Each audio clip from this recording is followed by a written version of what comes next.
Explaining replication in prokaryotes. To get from DNA to RNA, you have to go through transcription.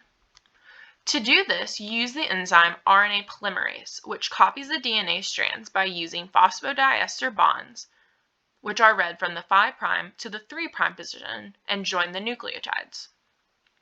A phosphodiester bond is made up of two sugar groups and a phosphate group. This is what forms the backbone of both DNA and RNA. The subunits of RNA polymerase are core enzyme and hollow enzyme. The main difference between the core enzyme and the hollow enzyme is that hollow enzyme includes the sigma factor, whereas the core enzyme does not. The sigma factor is what changes the feature of RNA polymerase. Here's a strand of DNA. The top strand, shown in orange, is the template strand, which is read from the 3' to the 5' position. The bottom strand, shown in blue, is the coding strand, which is read from the 5' to the 3' position. Since RNA and DNA are supposed to be anti-parallel to each other, the RNA strand, shown here, is read from the 5' to the 3' position. Here's a consensus sequence.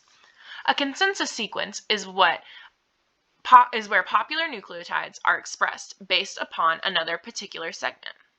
Specifically for prokaryotic transcription, there are two sequences in particular, one at the -35 position and one at the -10 position. -10 is often referred to as the Tata box, whereas the -35 is referred to as the -35 control. Both of these lie in the promoter region, which ends at the +1 position. The +1 position is where the nucleotide transcription actually starts. The promoter region, which is home to both the -35 control and the Tata box, is where RNA polymerase initiates transcription. This drawing shows termination in action.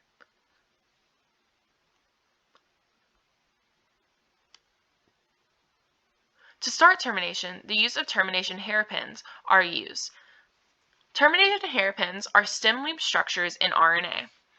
The hairpins itself are followed by a poly A tail on the template strand of DNA.